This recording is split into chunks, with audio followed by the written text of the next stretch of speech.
I know. So you can make a whole team of spirits and then have them killed by Spirit Breaker. I'm just thought this one through. I'm already on this stuff. I'm already on that. No, I'm just super excited, right? 2 new heroes. Who knows, right? We've seen support heroes turn into carry heroes already. Who knows? The first time we see a hero could be like, this is a support, and then next TI, all of a sudden, Anna's playing it as a carry, and you're like, oh my goodness. That's true. It could turn around. I'm just hoping it's an offlaner, the Void Spirit. Because then you really can have a whole team of spirits, and they can play with them all. So you can have Storm. Oh, okay. Ember. Yeah, it works, right? It would be crazy. Someone will do it. Someone like OG would do it. They're like, let's meme it up. Oh. Team Spirit could do it. Cap's getting mad. See, this is 200 IQ level stuff, this is. Cap's not having any of this. Cap, come on, join in. Have some fun with heroes. You're excited for a hero, right? Let's just say it raised my spirits. What about Cookie Girl? What? You said join in on the fun. That's all you can give me? Oh. Fun. Cookies. I'm looking forward to Granny. Dragons. Snapfire? Is that what her name is? I'm going to call her Granny because the whole whatever it is, like the names don't really quite work since there are other heroes that also have that name. What's her name? Snapfire, right? Snapfire, right? Yeah, Snapfire. But you know what? You so guys can't call her SF. Yeah, she's not SF. Snap's no, she's weird. not SF because we've already got one of those. Yeah. Granny. Yeah, Granny. Granny. Like Granny. Yeah, it's good. I'm just going to go with cookies. Pick Grandma. I'm just going to cookies. It's fine, right? Whilst we're busy inventing new names for heroes that have already been released, you may have missed them. So, in case you did miss them, here's what you missed. Don't let this party scene fool you. This world is a dangerous place. When you get to be my age, you'll see friends come and go. It's important to take care of the ones still kicking. In the heat of battle, you'd be surprised how far a little kindness might go.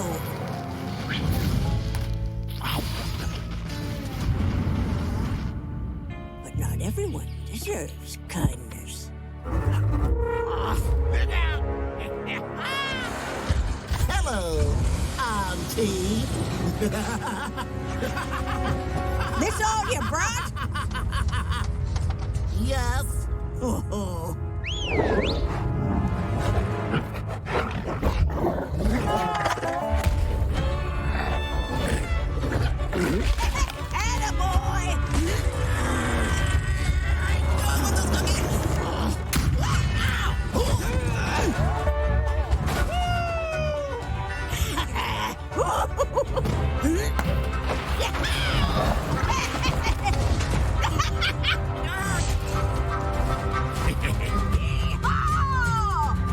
I didn't offer to share.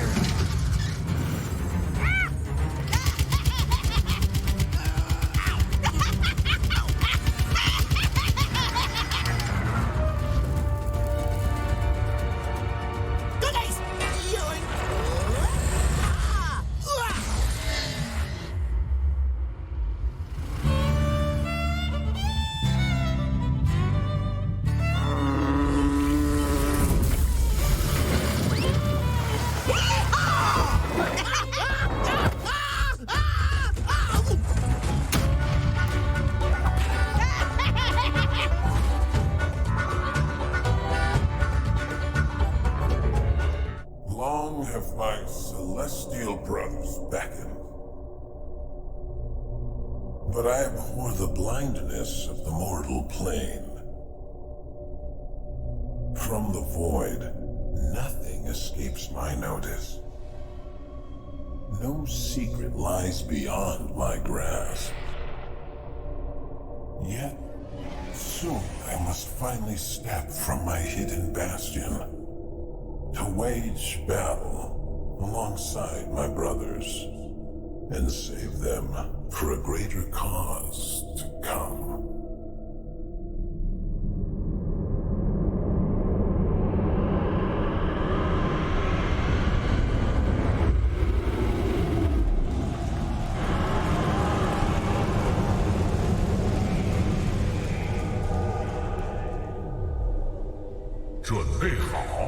凡人们很快将会惊天动地，而我的时代也终将来临。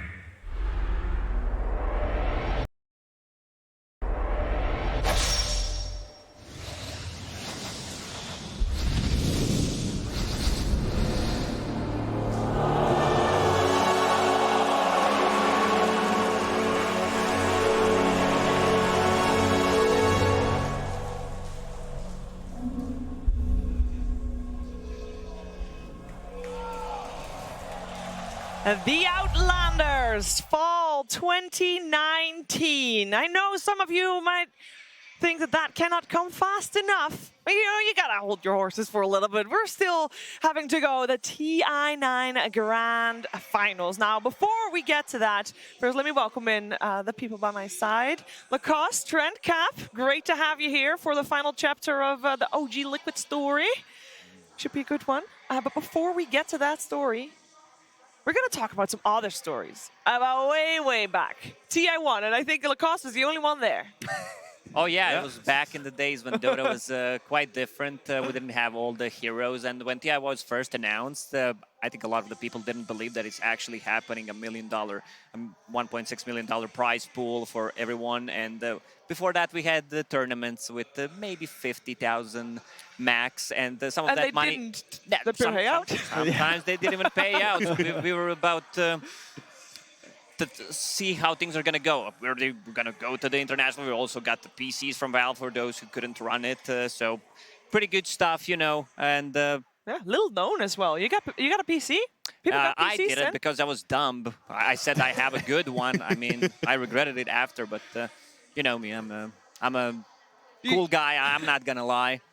No, that's fair enough. The dark ages when tournaments didn't pay out. That was truly a rough time. But I remember watching my first TI1. I remember watching Lacoste there. How did you feel about it? So for me it was like I remember the first TI finally started and they had technical issues. And so it was delayed and delayed and delayed. And it was probably, I think, like an hour or so delayed until it finally showed up. And I think it was like about 4 a.m.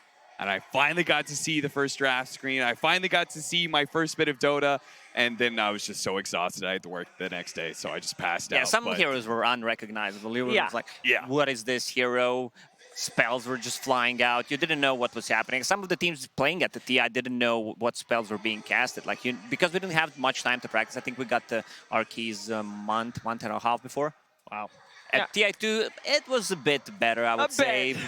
More heroes, and you know what you were heading into. You know that the money is guaranteed. The teams had more time to practice. You also had a full year to prepare. And first time in the Battle Royale Hall as well. And apparently Lacoste is going to continue his TI tradition of choking. Yeah, exactly. I've set that up correctly. I wanted to say it myself. Thanks for the setup, buddy. Hey. I'm fine. I'm good. You're good.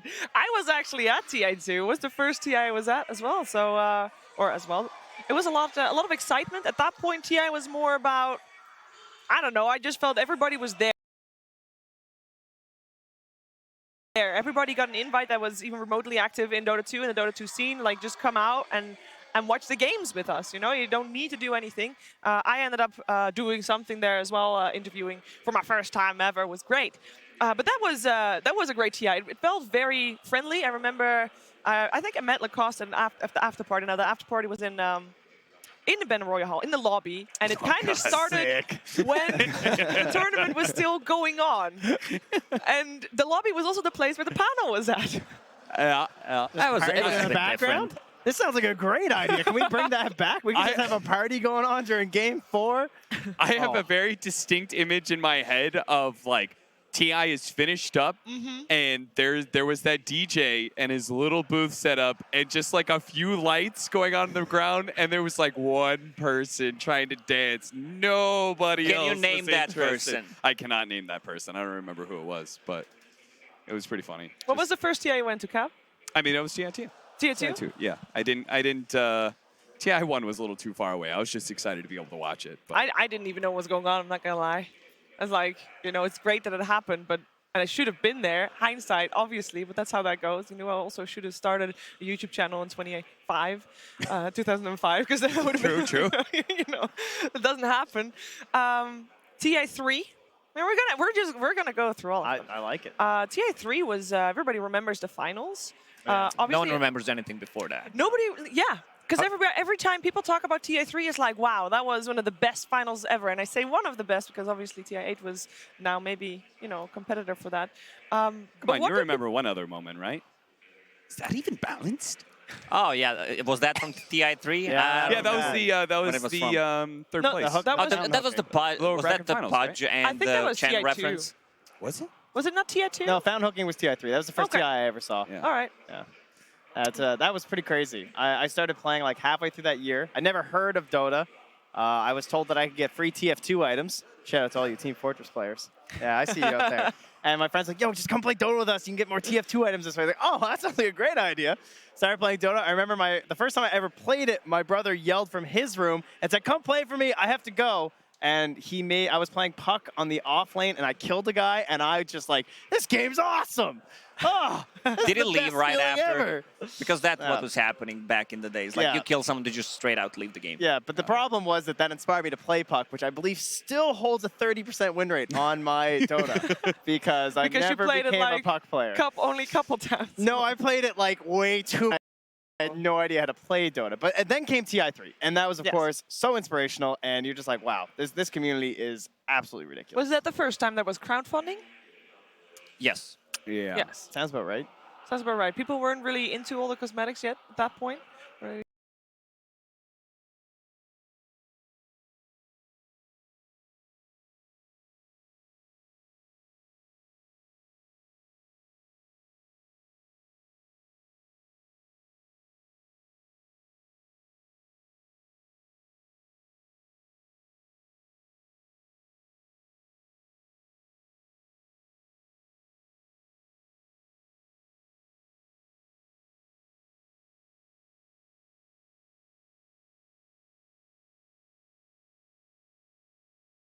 We've got an analyst on now. standby, just ready to go at any point. If we want to point to him, maybe we'll get to you later. We will, because, my plan was to go through all the finals. Hey, Kyle. And, we all have our own memories of different finals or different TIs. We were going to go past TI4, which was very long, that TI, and we're going to go to TI5. Wow, you're just really skipping over TI4 just like the rest of Dota 2 historians? That is that finals. Yeah, we don't talk about the 45-minute grand finals. Woo! TI4 was the first TI in Key Arena. And I think that was a phenomenal experience. The panel was sitting inside the crowd. I think we really, we scaled it up from Ben Memorial Hall, which is an amazing location, to Arena. It was intimate. Then you got Ben Memorial Arena. Hall was intimate, and then you got an Arena, which was massive. It was very exciting. Apart from the finals. TI5 was very exciting as well, but we're, of course, having Kyle sitting in a corner because of his experience with TI6. Hi, Kyle. We're really excited to break down these late TIs. We're going to get into the past. Kyle, where were you in TI6? What team we're going to get into that. for? We're not really quite there wow, yet. we're really going I want to back. bring this up. So key point, TI6. This is the wild card loser bracket round 2. You don't win this game, you're eliminated from TI. So we got to assume, Kyle. So okay, go for it first. Well, first, you notice what's not banned here. The Abed Meepo. He had lost one game in his entire career on Meepo up until this point. So we're going to watch the draft. Unbelievable execution take the Meepo. We've got to keep this in mind for this series, right? Because if you don't learn from history, you're doomed to repeat it. As we can see, this clip, wow, this is a really long clip. So yeah, Meepo wins. We're going to just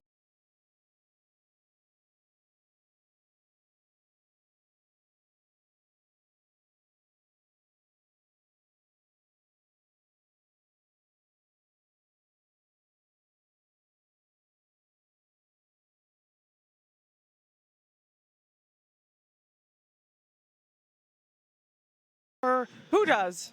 Swindlemelons, one of the best mid players at TI5, the only person to win a lane against Sumail, according to the legend himself. As you can see, he gets 100-0 lockdown, goes down. Rubik, hero of the tournament, kills both the hero and the. Apparently, we have it in slow motion. This is better. Oh, if you really wanted to see it as. His dreams, like his Yules, are shattered man. on the ground as the trees Aren't you happy Really? there weren't sprays share his back then? anguish. I am very happy there weren't. Can any you sprays. imagine the tipping that would Really quick fingers You know, there by Earthshaker. Going even further back, right? 27 years ago, my parents made a big mistake. But look at me now. I'm at the TI finals, and I'm just so psyched to be here. Throw it back to you, Sheets. You're too harsh on yourself, Kyle. I do also want to point out, you know, there might be a lot of people watching that have not got a single clue what's going on right now. Swindle Balance, the person that he's talking about, is actually Kyle. And yeah, he has made some mistakes in TI history that he just, you know, he wanted to reflect. This is very cathartic for him, I bet.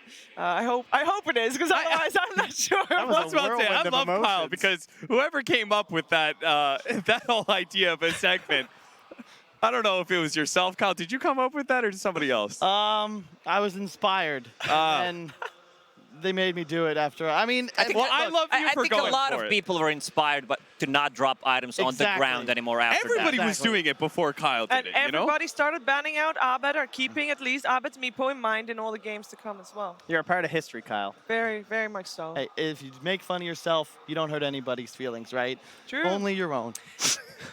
All right, guys. Cut the Back camera. to your Cut the corner. camera. Cut the camera. Thank you. That wasn't a loser's interview. This is not the time for tears. Hey, we're going to continue on because that was, of course, TI6 for Kyle in a nutshell. We're going to move to TI7 because TI7 was the first time a team that started out in the upper bracket, went to the loser bracket, and then made a run all the way to the finals and won it. It was a clean 3-0 sweep for the first time in TI history. A team won without dropping a single game in the grand finals, and that team is Team Liquid. Their Almost the same. miraculous run at TI7, they might repeat it here with even... They dropped at the lower bracket round 2 at TI7, and now they were in lower bracket round 1. So if they win this one, they're going to do even better. I love these kind of stories. And, you know, I also love memes as well. So this is... it's kicking in. They also have OG in the grand finals here. I mean, Lucas, you got a time to actually be able to play against Kuro back in like his heyday, right? Like, what was that like? What did you view Kuro as a player back then? Well, he was. I mean, I know Kuro since Dota 1 days. Yeah. I mean, we played. We didn't ever played on a team, but you know, against each other. And he was always a calm guy. Always comes, talks to you about a lot of different stuff. His ideas about Dota were always kind of different than the other people. I guess that's why him and Puppy are the only ones who attended all 9 TIs, because he had different ideas and he's sticking with them. He's not giving up on his opinion. Yeah, and his dream and his goal to be the first person to take 2, right? He's very, very close, but so is OG, because after TI7, it was supposed to be a Chinese year, and it turned out not to be. We saw LGD go up against OG, and that was an exciting 5-game series that OG ended up winning despite having like the roughest time before TI anybody has ever had. Yeah, that's a true comeback story, I Yes. guess, right? Like the ultimate underdogs, basically as if Infamous were to win this TI. Thank you, Liquid Dota Power Rankings. That's what it was. I mean, you weren't stupid to have them that low. It was a fair assumption based off of what had happened to that team. They were completely dismantled, had to be put back together. They grabbed Seb, who, as much as we all love, and of course was a high MMR player, people were still just like, can he really hang? The TI crowd. I mean, that was definitely the attitude towards it. And he has clearly proven that he has the capability to do that again. Yes. Has he really proved it? Only... Yeah. I mean, has he? I don't know. I mean, has he? And tall against your enemies. And embrace the strengths of your friends. You will be tested. He can jump in if he wants to, thinking about it. Fisher to open up GH, the Echo Slam. Is it quite going to be enough? They have the Ravage to try and turn it. Weehaw so freaking low as they all are getting torn apart. Nisha. You will be battered and bent, but never broken. You will follow in the footsteps of legends and trust that someday others will follow in yours. Activated Soul Catcher on him, press the attack though, helping him out, Earth Splitter. Oh, but they caught the duel. They caught him, and he's dead for 2 minutes. The volley's coming in, but it's not good enough. OG are going to the grand finals for the second. You will understand the magnitude of each moment without losing sight of the prize ahead, because you know this is your time. This is your fight. It's all on the line.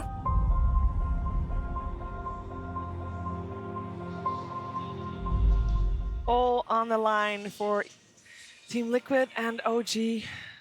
This is a battle that for me goes back to 2015. That's when these two squads, different iterations, were formed, and they were kind of formed around the same time. It's when the original Secret fell apart. It's when that was the biggest shuffle that I think we witnessed in Dota 2 history to date. Kind of scared for the ones for it. to come. What were their original squad names? Monkey Business and Monkey Business. Jungs? 5 Jungs. Yeah. Yeah, it's crazy. Damn. And that first major that came around when those two teams were formed, it was the Boston major at that point.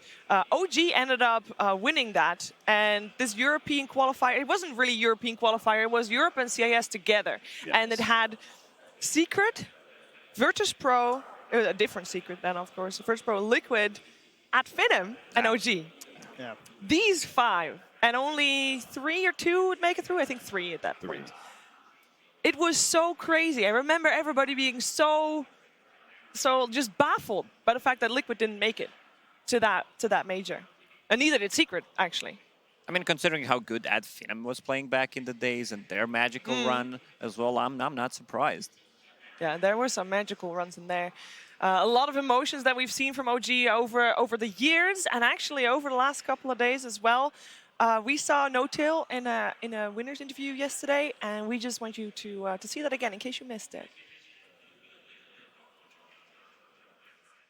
Before this tournament, things were a bit dark. My dog had died, and yeah, it was really rough for a couple of weeks. My self-esteem was pretty low, and now we're here. Sebastian, I mean, honestly, I dedicate this tournament to him.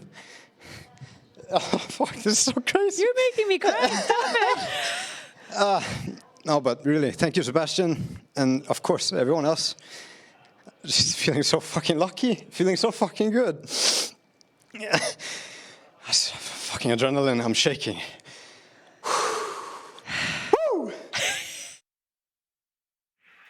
What a roller coaster of emotion in just 20 seconds. Not even 20, 10 seconds. Right? You start up these stats. All the way down. I mean, it is crazy. Reaching the TI Grand Finals 2 years in a row. What are the odds of that? Is there any odds for that? I don't think so, Trent. Nahaz? Nahaz? Any odds? No stats from Nahaz for that You one. know it's serious when Alan's speechless. I mean, that is unheard of. We have, of course, seen Navi squad being in finals back-to-back, but never the same squad, never the same 5 players. So this is already a phenomenal achievement. And then also facing a team with 4 other TI Grand Finalist champions. It goes to show that OG really is something special, right? The fact that Liquid had to kick somebody to be able to revitalize the entire team, to be able to add something else to the squad. And OG was just able to do it through sheer willpower and momentum, I guess. And in a lot of ways, you saw No-Tail saying that, like, it was a really dark moment before this tournament, and he turned to his teammates and his friends, and apparently in particular Seb. And they were all there to support him and have brought him along in this journey all the way to the grand finals. And he said he can't even imagine playing Dota with anyone else now, right? Yeah. And I don't know if I can really picture anyone else on OG. No. I mean, even though they weren't together that long, when I'm watching them play through the year, and then you have like Anna leaving for a bit, and you have these stand-ins coming in, you're just like, you're not OG. Yeah, you're not part of our family. We need right Anna here. back. I mean, sometimes you have this connection with a certain player that not just playing Dota, it's like you have this friend that you travel with to every single event. I mean, I've said it yesterday, they're basically your family. Yes. So it's not just a team, it's a Dota that brings people together. Like No-Tail and Fly used to be. Well, this turned dark real quickly. I mean, this is the roller coaster of emotions. This is what we're going to do here. In a lot of ways, though, that I don't think No-Tail and Fly ever experienced these kind of deep emotions, right? They went through a lot together, but they were always like a relatively, okay squad, but didn't really experience the highest of highs nor the lowest of lows. Maybe the heroes